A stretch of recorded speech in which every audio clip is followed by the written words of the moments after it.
Hello guys, मैं हूं focus बंदा। एक बार फिर लौट आया हूं एक सच्ची और डरावनी कहानी के साथ।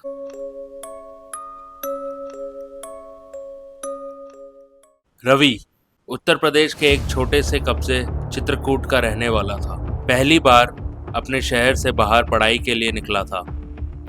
उसका सपना था कि एक अच्छा इंजीनियर बनकर अपने माँ बाप का नाम रोशन करना।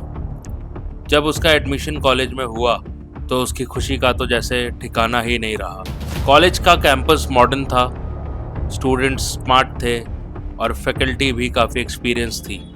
सब कुछ परफेक्ट लग रहा था, सिर्फ हॉस्टल को छोड़कर। हॉस्टल नंबर 7 एकदम अलग था।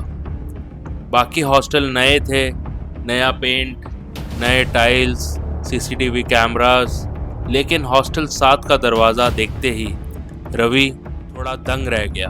लकड़ी का पुराना गेट जिसमें से सीलन की बदबू आ रही थी, दीवारों पर सीलन और छत से झूलता एक पुराना पंखा। एक नोटिस बोर्ड था, लेकिन उस पर पेपर की जगह मकड़ी के जाले चिपके थे। हॉस्टल के चौकीदार पंडित जी थे। पंडित जी ने रवि का बैग उठाते हुए कहा, बेटा तुम रूम 13 में जा रहे हो? रवि ने बोला हाँ। पंडित जी ने कुछ सेकंड के लिए चुप हो गए, फिर सर झुकाकर बोले, अच्छा, हनुमान चालीसा पढ़ते रहना, रात में देर तक मत जगना। रवि हंस पड़ा और कहा, पंडित जी आप तो डरा रहे हो। पंडित जी कुछ नहीं बोले, सिर्फ आंखों में उनके जैसे कि कुछ था, बट वो बोल ना सके और वो रवि भी नहीं समझ पा रहा था। रूम नंबर 13 जो कि 3rd फ्लोर पर था, सबसे आखिरी कोना। सीढ़ियाँ चढ़ते वक्त रवि ने देखा कि बाकी रूम्स में बच्चों की हंसी, गाने और चाय की खुशबू थी, लेकिन जैसे ही वो 3rd फ्लोर पर पहुंचा, माहौल ही जैसे बदल गया। कॉरिडोर में एक ठंडी हवा का झोंका था, जैसे किसी ने एसी चालू कर दिया हो, लेकिन यहाँ कोई एसी तो था ही नहीं। दीवारों पर लिखा हुआ था, वो हर रात लौट कर आती है। Room number 13 is cursed, don't listen to whispers. Ravi ने सोचा कोई सीनियर ने प्रैंक किया होगा। उसने रूम का ताला खोला। रूम के अंदर सब कुछ बेसिक सा था। एक पुराना बिस्तर, एक अलमारी जिसमें ताले की जगह सिर्फ एक रस्सी बंधी थी, और एक छोटी सी खिड़की जो डायरेक्टली हॉस्टल के पीछे वाले जंगल की तरफ खुलती थी। रवि जैसे ही रूम में घुसा, उसे जैसे लगा किसी ने उसके कंधे पर हाथ रखा, लेकिन वो पीछे कोई नहीं था। उसने सोचा थकान होगी या दिमाग का वहम। उसने बैग खोला, कपड़े निकाले और बिस्तर पर बैठ गया। तभी खिड़की पर पर्दा जोर से हिलने लगा, बिना किसी हवा के। और उस मोमेंट में उसने पहली बार महसूस किया कि रूम नंबर 13 में जैसे कोई साथ में हो। शाम होते ही हॉस्टल में एक अलग सी हलचल थी। नीचे ग्राउंड फ्लोर पर स्टूडेंट्स गपशप कर रहे थे, कहीं से गिटार की आवाज़ आ रही थी, कोई मैगी बना रहा था तो कोई मोबाइल पर वीडियो देख रहा था। रवि अपने कमरे में अकेले था। रूम 13 में उसका रूममेट अमन अभी तक नहीं आया था। अमन ने मैसेज भेजा था कि वो 2 दिन बाद ज्वाइन करेगा। रवि ने खुद से कहा, अच्छा है, 2 दिन तो शांति रहेगी। उसने खिड़की बंद की, लाइट्स ऑफ की और बेड पर लेट गया, मगर नींद अभी दूर थी। रात के करीब 1:30 बज गया था। हॉस्टल की लाइट्स बंद हो चुकी थी, कॉरिडोर में सन्नाटा हो गया था। रवि ने अचानक से एक आवाज़ सुनी, टप टप टप, जैसे कोई कॉरिडोर में नंगे पांव चल रहा। धीरे धीरे वो आवाज़ उसके रूम के आसपास आती हुई लगी। उसने सोचा शायद कोई लेट नाइट वॉशरूम गया हो, लेकिन आवाज़ बंद नहीं हुई। फिर एक और आवाज़ आई, नॉक नॉक नॉक। किसी ने रवि के दरवाजे पर दस्तक दी। रवि ने नींद में उठकर कहा, अरे कौन है बे, सोने दे। उसे कोई जवाब नहीं मिला। उसने दरवाज़ा खोला, बाहर कोई नहीं था। कॉरिडोर में सिर्फ एक पुराना ट्यूबलाइट का झिलमिलाते हुआ जलना और एक ठंडी हवा का झोंका। लेकिन जाते जाते उसने एक और आवाज़ सुनी जो कि उसके पीछे से आई और कमरे के अंदर से। तुम आ गए। रवि का खून ठंडा हो गया। रवि ने तुरंत लाइट ऑन की। कमरे में कोई नहीं था। खिड़की बंद की, अलमारी बंद थी, पर एक कोने में पुरानी कुर्सी पर कुछ तो था। एक छाया, सफ़ेद लेकिन धुंधली, जैसे धुआं हो। उसकी आंखें नहीं थी, लेकिन रवि को महसूस हुआ कि वो उसे देख रहा है। रवि ने आंखें बंद की और जोर से बोला, ये सब मेरे दिमाग का खेल है, कुछ भी नहीं है। जब उसने आंखें खोली, कुर्सी खाली थी। फिर वो जैसे तैसे सो जाता है। अगली सुबह रवि ने अमन को कॉल किया और सारी बात बताई। अमन हंसता हुआ बोला, रूम 13 में रहता है और एक्सपेक्ट करता है कि सब नॉर्मल होगा। भाई तुझे नहीं पता, ये कमरा काफ़ी फेमस है। रवि हैरान रह गया। फेमस? किस लिए? अमन ने कहा, तू लाइब्रेरी जा, वहाँ पुरानी फाइल्स में हॉस्टल के कुछ केस मिलेंगे। लेकिन वार्न कर रहा हूँ, अगर सच देख लिया तो सो नहीं पाएगा। उसी दिन रवि को अपने स्टडी टेबल के ड्रॉयर में एक छोटी सी चिट्ठी मिली। पुराना कागज़ पर लिखा हुआ था, ऑलमोस्ट जला हुआ। उस पर लिखा था, मैं सिर्फ सच दिखाता हूँ, जो झूठ में जीता है उसे मैं चैन से जीने नहीं देता हूँ। रवि ने चिट्ठी को फिर से पढ़ा। उसने एन के इनिशियल्स पर गौर किया। क्या ये वही लड़का था जिसके बारे में पंडित जी ने कुछ नहीं बोला, लेकिन आंखों से सब कुछ कह दिया था? रवि ने हॉस्टल से सीधा कॉलेज की पुरानी लाइब्रेरी का रुख लिया। वो लाइब्रेरी जो नए स्टूडेंट्स रेयरली जाते थे और जिसका एक कोने पे सिर्फ पुरानी फाइल्स और रजिस्टर से भरा था। लाइब्रेरी में घंटी बजी और एक दरवाज़ा क्रीक करता हुआ खुला। अंदर एक हल्की सी रोशनी थी और धूल से भरी शेल्फ। लाइब्रेरी के केयरटेकर मिश्रा जी 60 साल के थे। कान में हियरिंग एड लगा रखा था, आंखों में मोतियाबिंद, और उस हालत में रवि को देखते हुए बोले, पढ़ाई के लिए आए हो या किसी पुरानी फाइल के चक्कर में? रवि ने मुस्कुराते हुए कहा, हॉस्टल 7 के पुराने इंसिडेंट देखने हैं, रूम नंबर 13 से रिलेटेड। मिश्रा जी एक पल के लिए चुप हो गए, फिर धीरे से बोले, तुम पहले नहीं हो जो इसके बारे में पूछ रहे हो, लेकिन हर कोई सच देख नहीं सकता। उन्होंने एक पुरानी अलमारी की चाबी निकाली और रवि को एक फाइल दी। फाइल के अंदर एक डायरी थी, जली हुई। कुछ पन्ने आधे जले हुए थे, कुछ खून से लिपटे हुए थे। कवर पर लिखा था, Nitin Sharma, room number 13, 2014। Diary का पहला पन्ना, 15 जनवरी 2014। मुझे हॉस्टल अलॉट हो गया है, मुझे रूम नंबर 13 मिला है। सब कहते हैं ये रूम हॉन्टेड है, लेकिन मुझे ऐसे बातों में विश्वास नहीं। रवि ने सोचा, ये एक नॉर्मल लड़का है, उसकी तरह सपने लेकर आया है। पर जैसे जैसे पन्ने पलटा, डायरी का लहजा ही बदल गया। 20 जनवरी 2014। रात में एक आवाज़ आई। पहले लगा कोई लड़की रो रही है, जैसे किसी ने उसका गला दबा दिया हो। मैं उठकर देखा तो अलमारी खुली थी, उसमें से एक जली हुई चादर मिली। 22 जनवरी।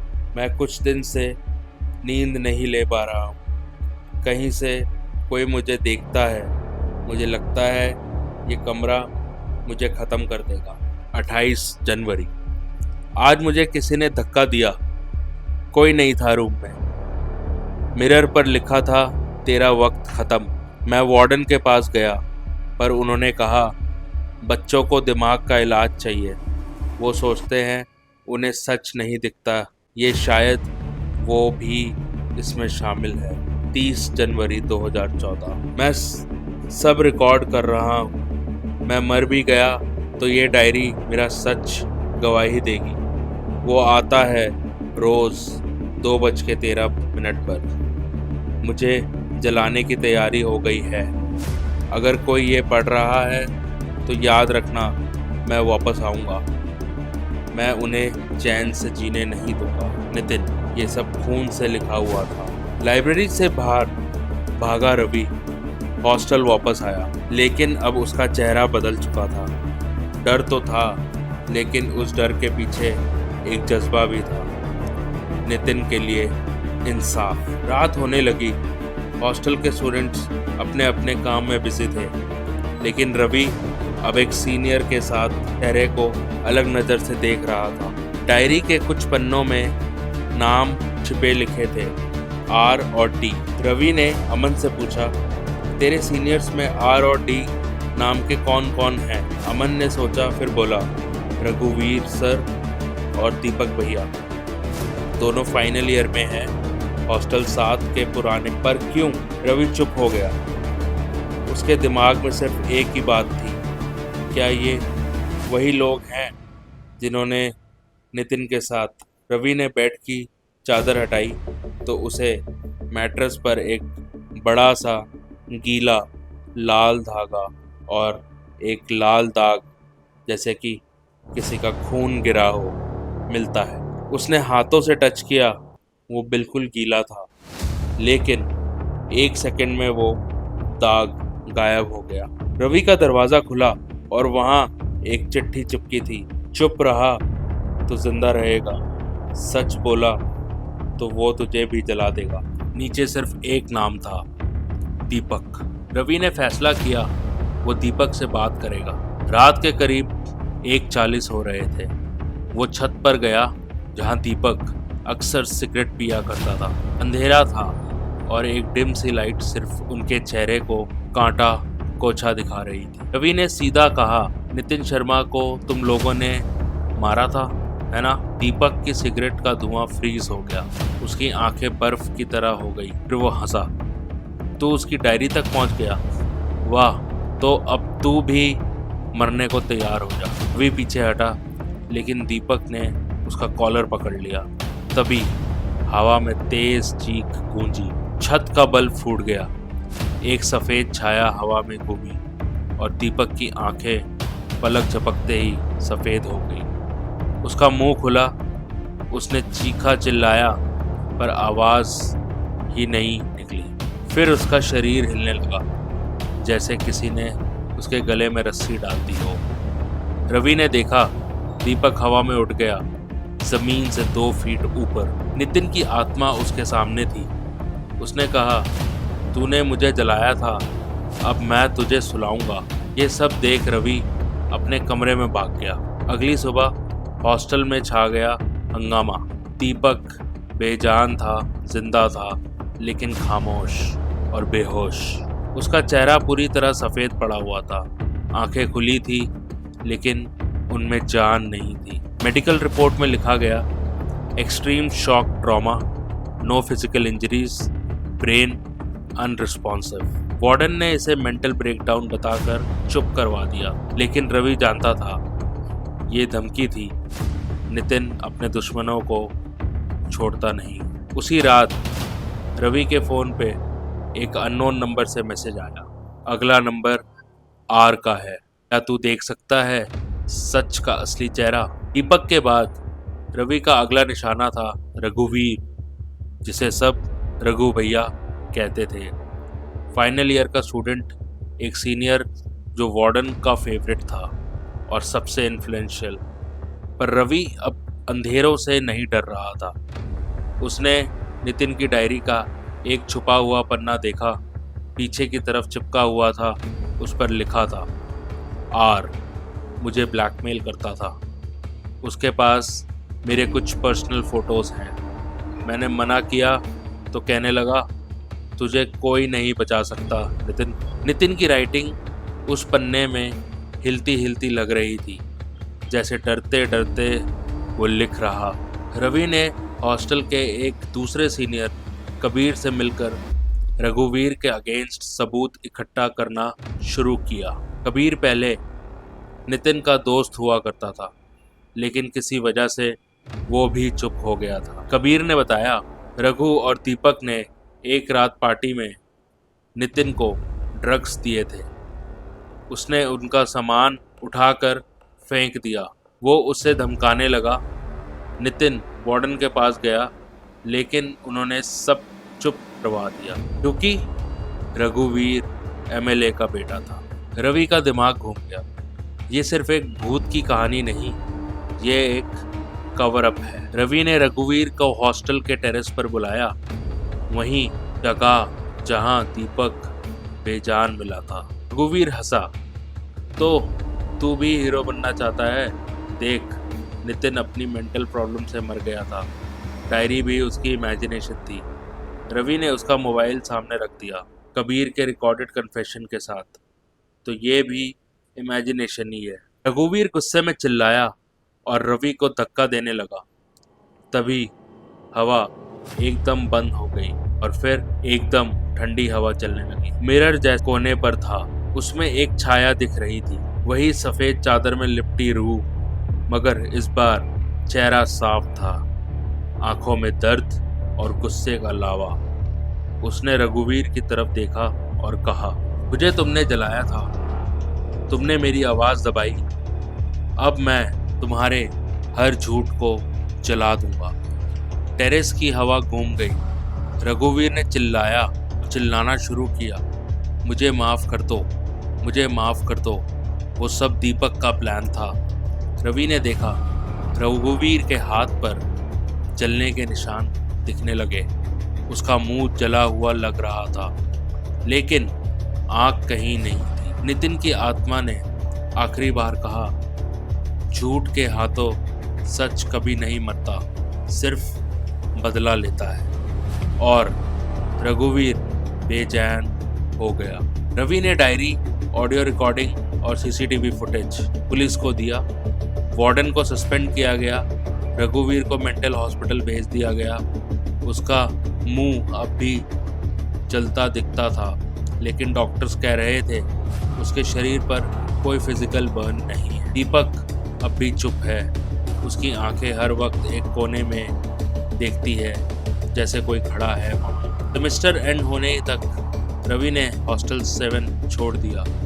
उसने डायरी नितिन के माँ बाप तक पहुँचाई, जो उसकी मौत को सुसाइड मानकर चुप थे। उन्होंने सिर्फ इतना कहा, तुमने हमारे बेटे की आत्मा को शांति दी, शायद इसलिए वो तुमसे मिला था। 1 साल बाद रूम नंबर 13 को रेनोवेट कराया गया। उस रात एक डायरी मिली, पहला पन्ना, मैं वापस आ गया हूँ। हर नए सच के लिए एक नया सच्चाई दिखाना ज़रूरी होता है। क्यों दोस्तों, अगर आपको ये कहानी पसंद आई तो लाइक करें, कमेंट करें, लिखें रूम नंबर 13 और चैनल को सब्सक्राइब करना मत भूलिए। नई कहानी के साथ मिलते हैं अगले एपिसोड में। तब तक डरते रहिए। धन्यवाद।